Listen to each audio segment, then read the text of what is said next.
show you. Now you are on the stage. Now you are the main window, the main presenter.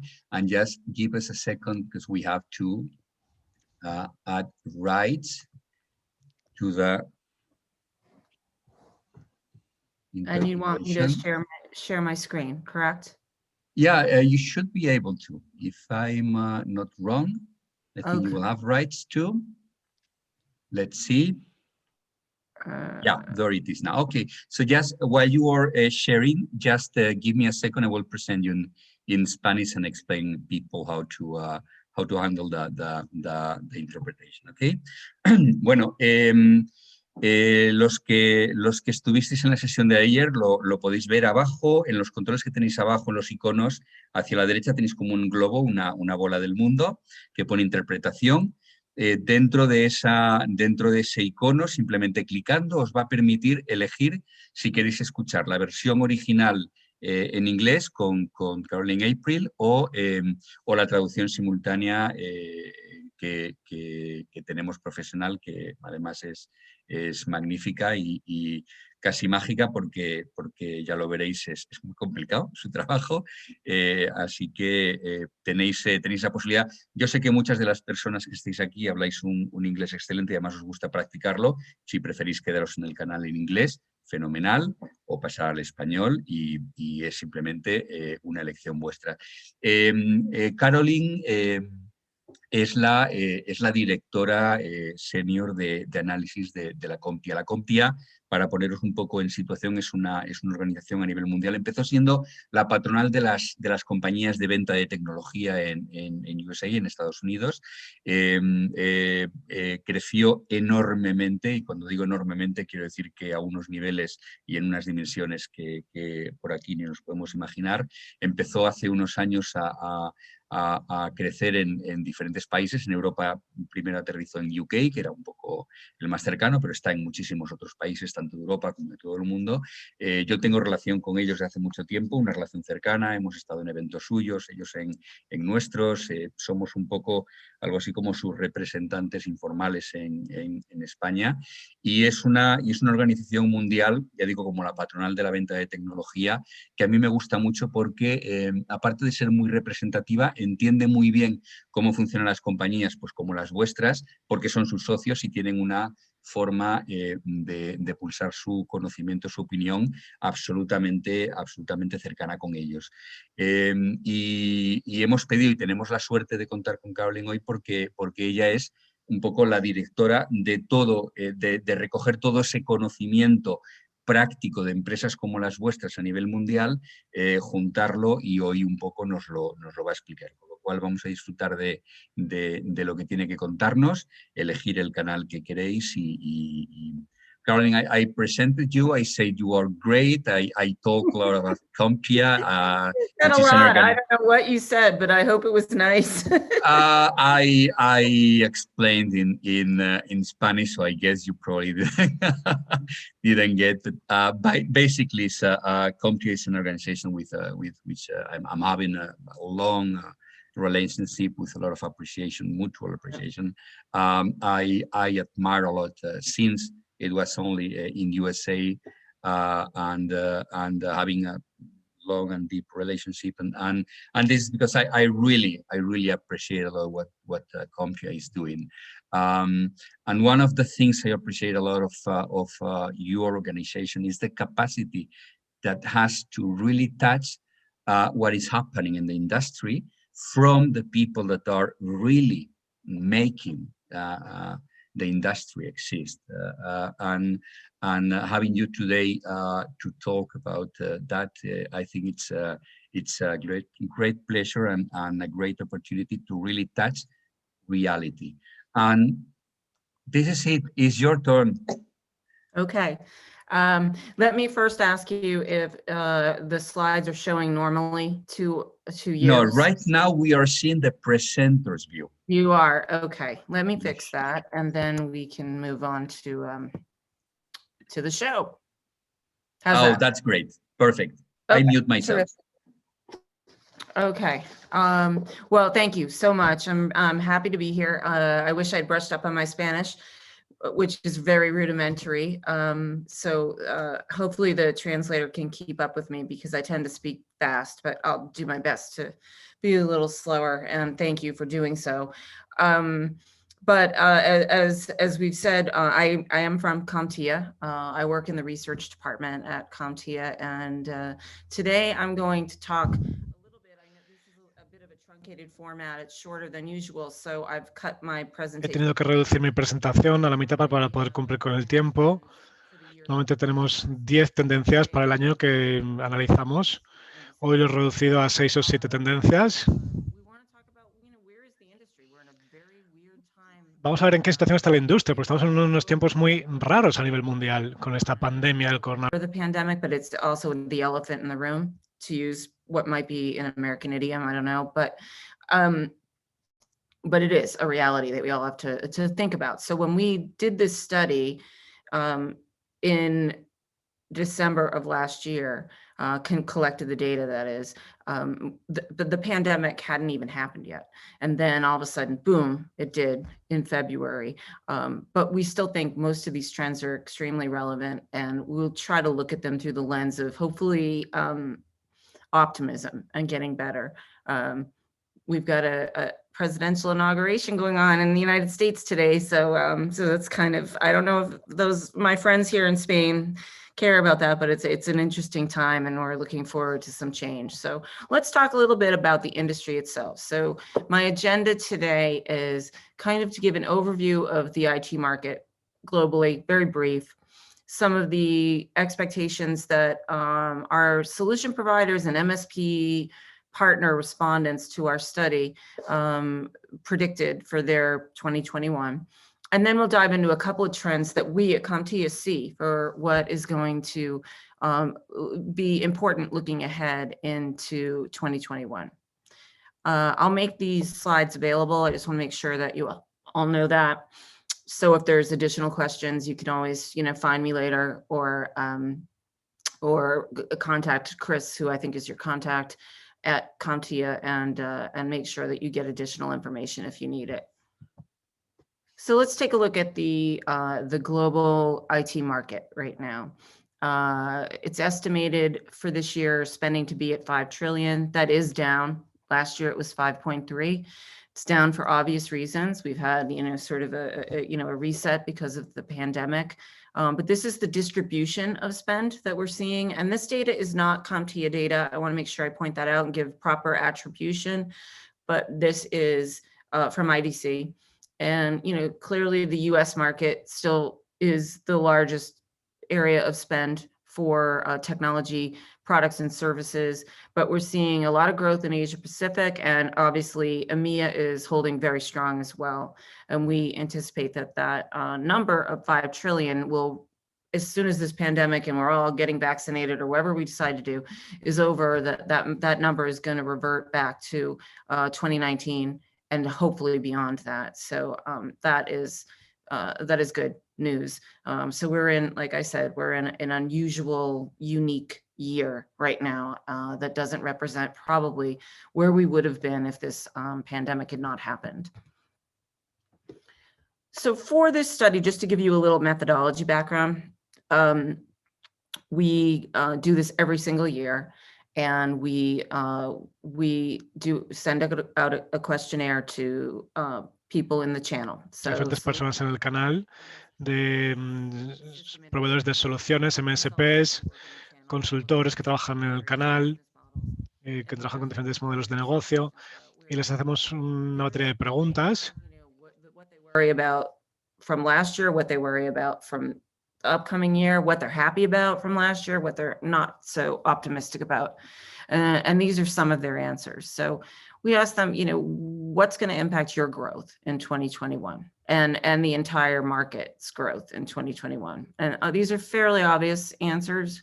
On the negative side, obviously, if COVID continues to be impactful, that is going to probably hit growth on the negative side for some companies, especially those that work in businesses that are deeply affected, like hospitality and travel, those types of industries that have had to pull back. So if those are your customers, that's tough. It is, and it's been tough for many of them. But there have been some upsides that we've seen. If you're an MSP, for instance, and I don't know if this happened in Spain, so please, if I'm speaking like just to you, American wise, but I think it's probably happened almost worldwide, is there was a huge move to remote work when this all happened. So people all of a sudden were working out of their homes, and that was one upside to MSPs in the marketplace, because now they were not only managing a company that was at a headquarters, they were managing a company's hundreds of employees that were all working out of their houses. And that was additional work that they had to deal with. And so that is one upside. On the positive side, I won't go through all of these. I know I have limited time, so I want to make sure that we get through as much as we can. A pickup in existing business from your customers that you already have. That's always been sort of the boring way to drum up business, but it's the smart way to drum up business. There's tons of opportunity for you to mine the customers that you already have, especially if you're an MSP. I always point that out. It's like if you're selling basic services to the MSP, there are all these emerging technologies and other types of services that are like this much further up the food chain in sophistication that you could be selling to your customers. And so that's going to be a big factor driving growth going forward. The other is obviously, and very obviously, is reaching new customer segments. And a lot of that has to do with being creative. So getting into new areas. What we emphasize at CompTIA is for solution providers and other types of indirect channel partners is to think about getting into a vertical specialty. Any kind of specialization will help you open up and broaden the blueprint of customers that you could potentially reach. So if you want to, decide to specialize in an area like retail or manufacturing or whatever it happens to be, that will open, and then you get real good at it. You become very good at the software that's involved there, at the hardware that's involved there. That's going to open up your possibilities to more customers than a partner who remains very horizontal and generic in what they tend to offer. Also on the positive side, and we emphasize this very much at CompTIA, is improving your internal operations. Get tighter and leaner in what you do. And I think that's become even more important during this time that we're in, is that companies are looking toward cost cutting and looking toward being efficient. And efficiency is incredibly important. So the more efficiency that you can wring out of your business is going to help drive more growth for you and more money that you'll be able to put into those strategic things that are going to help you do more business. Again, I won't stay on this slide too long, but they're available and I'm happy to talk about them with any of you afterwards. So next, I'm going to dive into a handful of the trends that I wanted to talk to you today about. We have more trends, so I can give you the full presentation if you'd like. But I think this is a good opening. One of the things that the theme, I think, for our outlook this year is that we are rebuilding, not for the future, but we're rebuilding for the future and not for the past. So any of you who had a stalled business in 2020 because of obvious reasons, instead of thinking, I just want to get back to the way where I was in 2019, we think it's a much more strategic and optimistic viewpoint to try to think, I want to get beyond where I was in 2019. We're just going to leapfrog over 2020. And the goal isn't just to get back to the year before, which was maybe a good year. In fact, all our data shows that 2019 was a very good year for a lot of companies. And so we're thinking even bigger. So because of that, there's really no new normal. And one of the things I want to emphasize here is what we've learned from the pandemic is there are two things that are really important for your business. And one is flexibility and one is resiliency.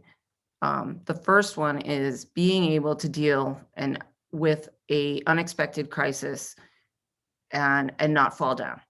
Having the pieces in place so that you can pivot if you need to, and do so in a quick manner. And that is going to be the new normal. That is, everyone's going to have backup plans from now on. Resiliency falls right into that same bucket. So being able to take a blow, take a punch, get back up.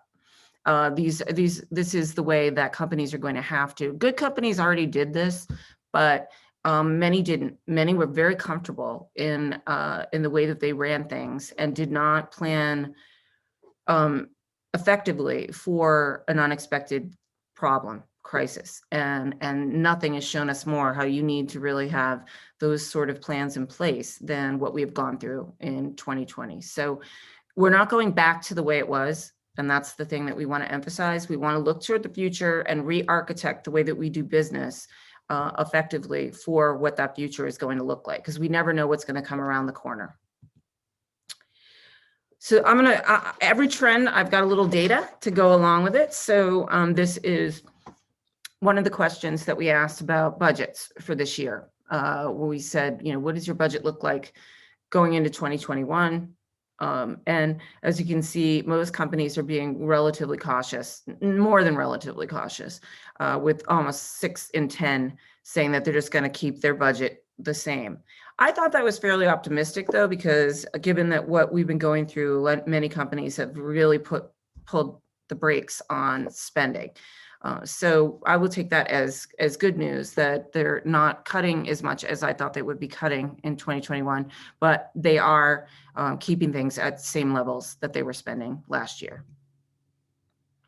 Very direct question. How has COVID pandemic impacted your business? Clearly, this is a little stark in terms of what has happened, with more than half of companies saying that they've had some sort of negative effect, whether it's significant or moderate.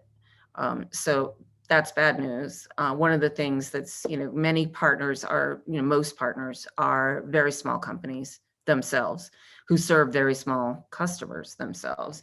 And the SMBs out there have been the hardest hit by COVID. So not surprisingly, we see this very large number of companies. Respuestas de las empresas que estaban en el canal que nos comentan que no ha sido un buen año para ellos y siguen con dificultades. We're going to see things get better. So I don't mean to be a negative Nelly. I don't know if that translates into Spanish, but a negative person. But it was clearly has not been a great last 10 months for a lot of companies in the SMB arena. So on to our next trend. Cloud computing is kind of faded from CompTIA's list of emerging technologies because it really isn't anymore. It's established. We're using the cloud. It's been around for a long time. I remember starting at CompTIA and cloud was the new thing. This was, 11 years ago or so. People were struggling with how do we make this work for our business? Is this going to relegate us to not important anymore as a channel provider? And obviously we see where this is played out. And cloud is something that's not going away. It's something that customers are using on a regular basis, and it's something that partners and vendors are selling on a regular basis. Not selling in the traditional sense that you sell the cloud, like you don't sell the internet, right? But selling in the sense that you are offering your customers cloud solutions, and that's important. And many customers are going to be cloud first if they haven't already gone there. So when they're making decisions about how they want to set up their environments, buy new services and products, they're typically today going to lean toward cloud as the solution infrastructure, as opposed to on-premise. And that is not going away. So this is something that many partners out there and vendors need to take into consideration. But the trend that we want to talk about is that cloud has typically for the last few years meant very basic productivity level types of applications like an Office 365, something of that nature.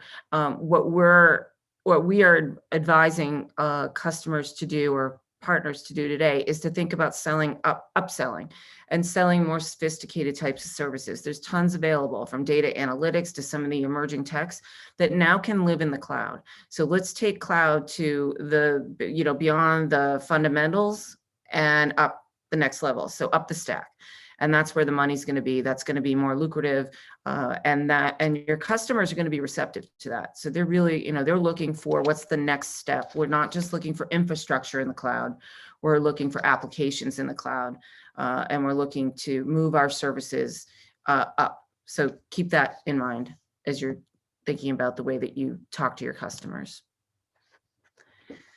So this is just some data that we did from a study that we did last year. Clearly, those productivity apps that I talked about are still the #1 thing that many customers are putting in the cloud. Communications and collaboration, like the Zoom thing that we're doing right now, that's obviously going to be way up there for many years to come, given the way that we all now operate work-wise. But those things at the bottom are the ones that I wanted to highlight. So more specific business functional applications like marketing and finance and HR. Those are the types of applications that customers increasingly are going to start putting into the cloud.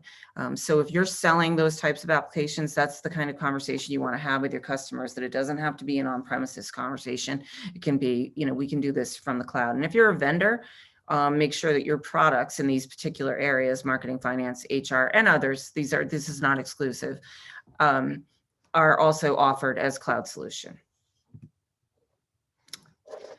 One of the big studies that we did last year was on customer experience and how important that has become if you are selling. And this is a sales conference, so this is kind of probably one of the more interesting things for you all to listen to, is that customers today are incredibly savvy.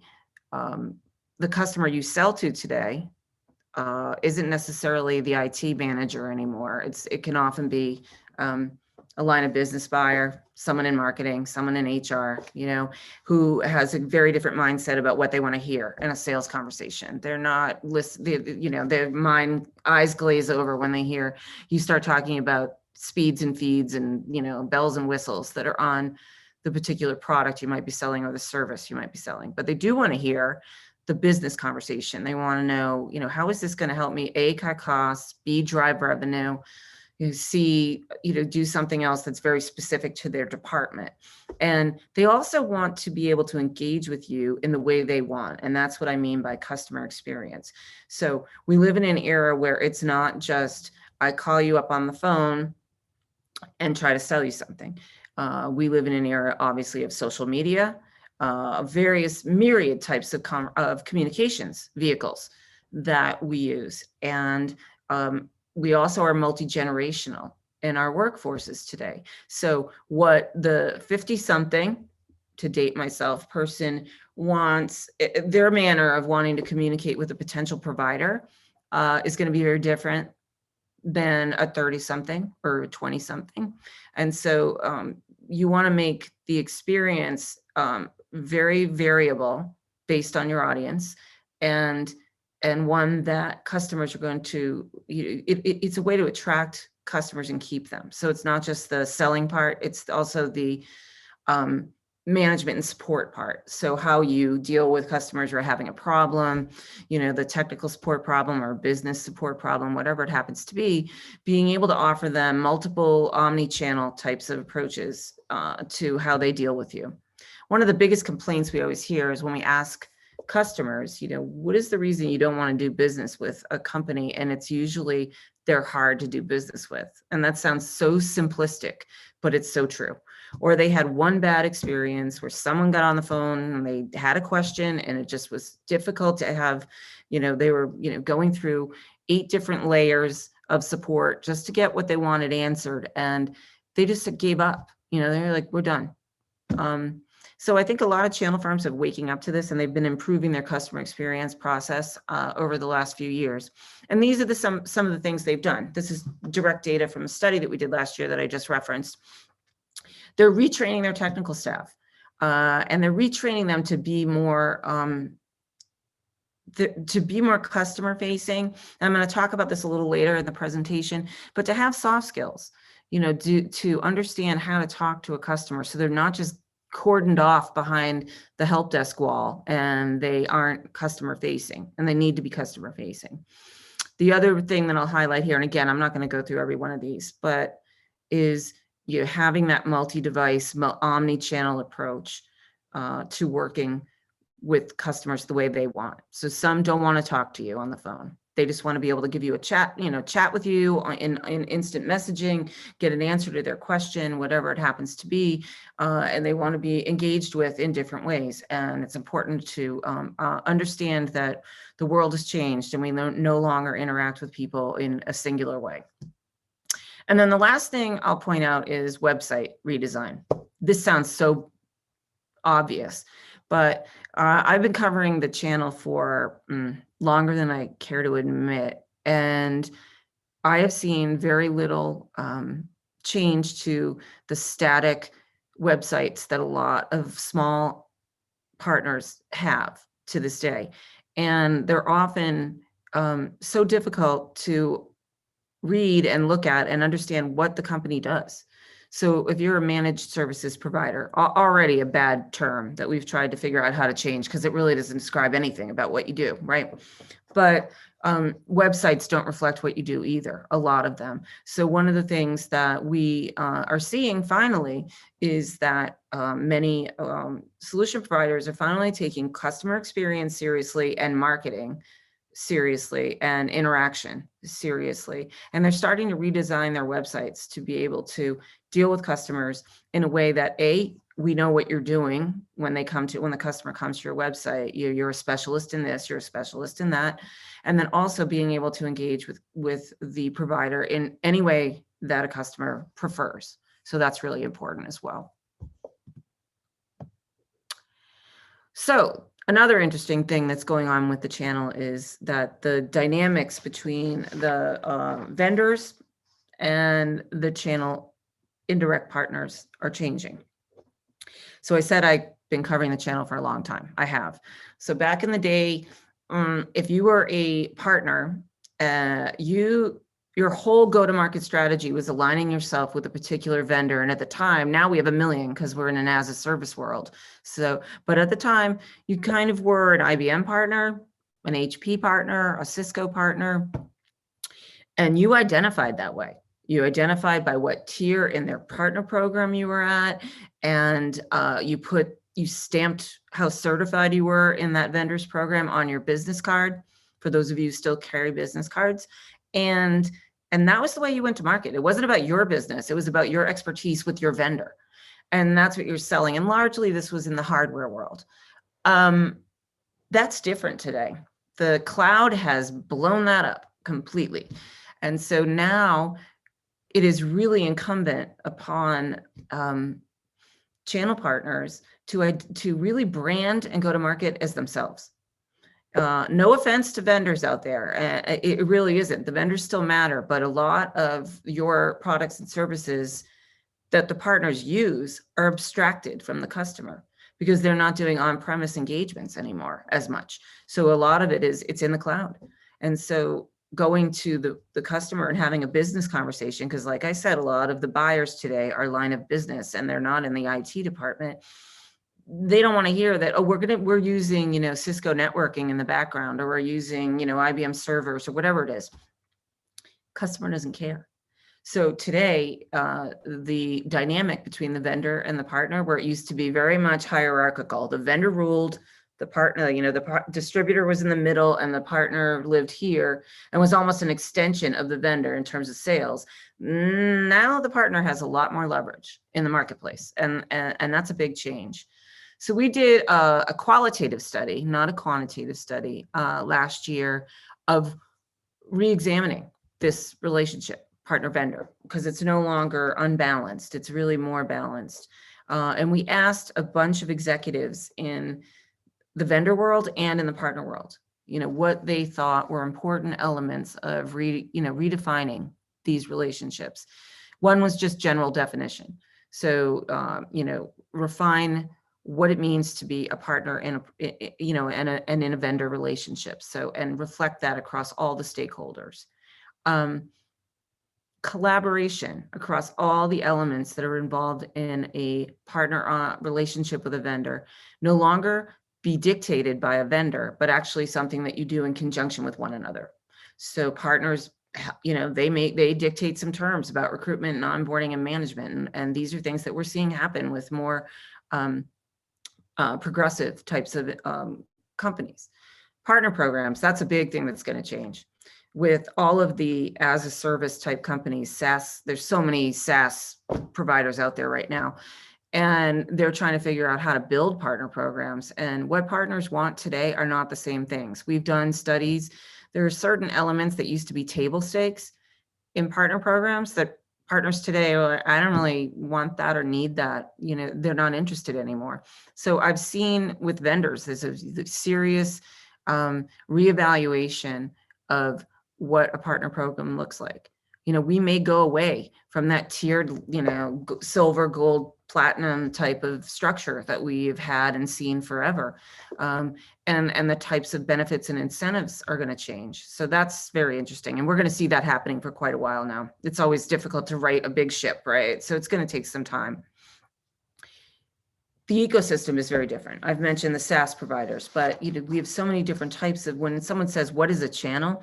It's no longer hardware resellers only, VARs, to use a now antiquated term, but we have so many non-transactional partners.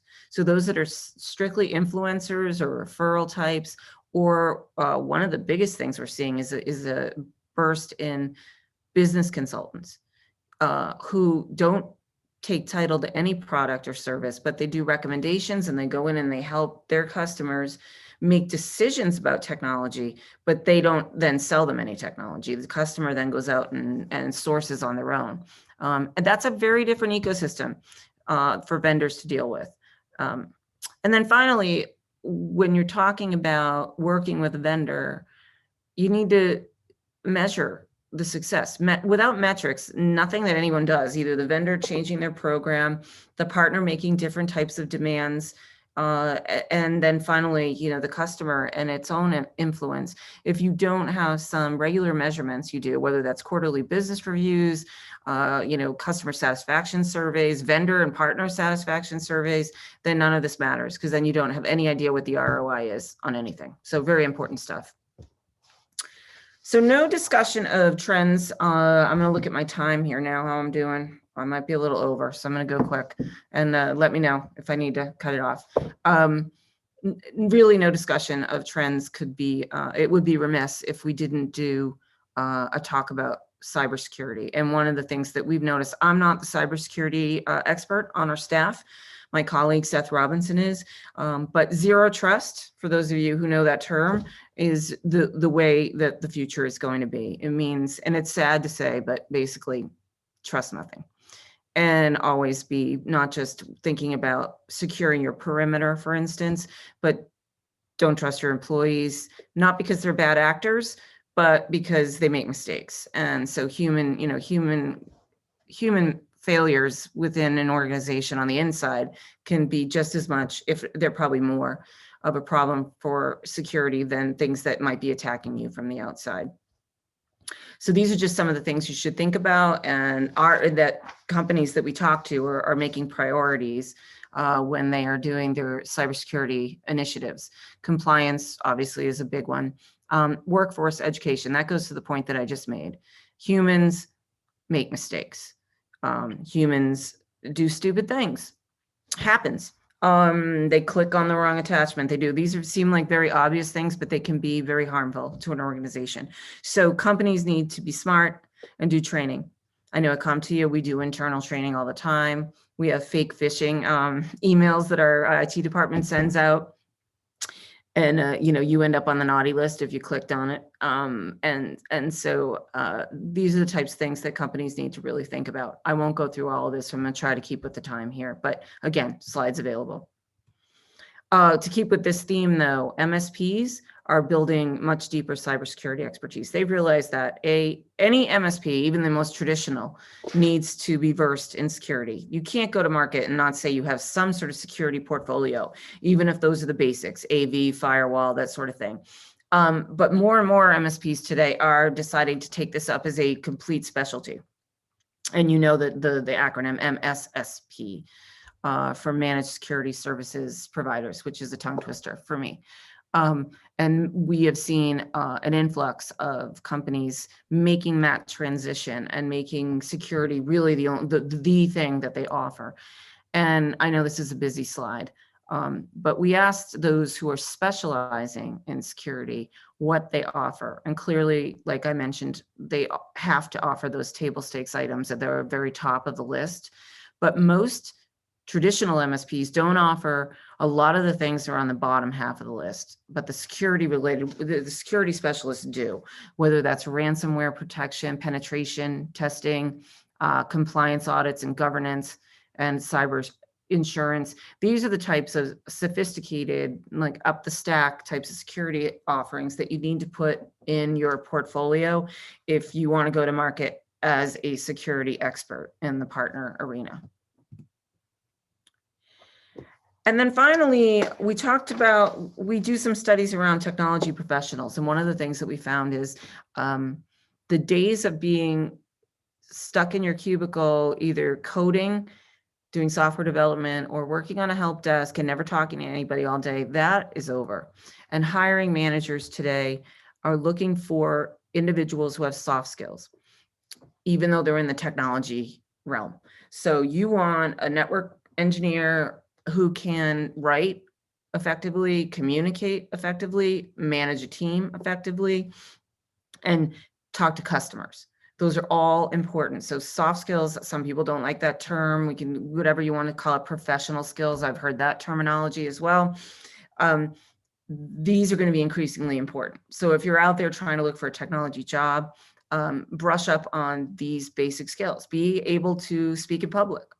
I know these all sound, like obvious things, but a lot of people don't have those skills, and it's something to think about. So you could be the best coder in the world, but if you can't, write an effective email to somebody, you're going to be less attractive to an employer than you would be for somebody who is just as good of a coder but can write that great effective email. Quick bit of data to back that up. The difficulties, we all have skills gaps, difficulties, and it's hard to find people and all of that. But number 2 here on the list, just to highlight, is what was driving a difficult hiring environment is finding workers in the IT world with the right soft skills. They want people who are able to communicate. I think communication, I can hammer that home, is like the big message here. So I'll wrap up because I know I'm running long. These are 3 takeaways. So flexibility in this new normal is going to be key, and companies need to be able to move on a dime and pivot, because we never know when the next crisis is going to hit us. Cybersecurity is incredibly important. It will remain so. So all companies, whether you specialize in security or don't, need to have security as part of your portfolio. And then keep your eye on how relationships and the supply chain are going to keep evolving, because what used to be a very linear, logical almost relationship, vendor, distributor, channel firm, customer, it's spaghetti now. It's very different. And so be able to adapt to that. So I think my biggest message here would be resilience and flexibility and being able to adapt to the new normal. Carolyn, thank you very much. I loved, we didn't agree this, but I loved that the last trend and the last message you delivered was about business conversations. We haven't agreed that. It's great. First, I'm grateful for that because it's our business, and second it's a great bridge for our next speaker. So without agreeing, it's super great. Thank you very much. I know you have a lot of content, a lot of knowledge to deliver, and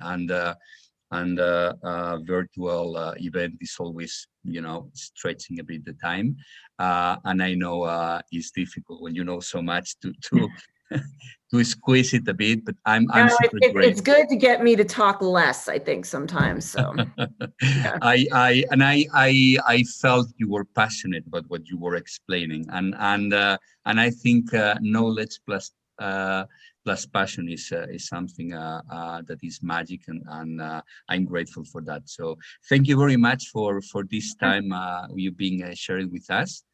And Thanks for having me. we will share the if you accepted the data in PDF with anyone that is asking for. And we have some questions, but we will just send you these questions, and whenever That's you fine. have time. Yeah, send me the questions. I'm happy to, have a rapport and talk to anybody who Okay. wants to chat with me further. And thank you for having me. I had a good time. Thank you so much.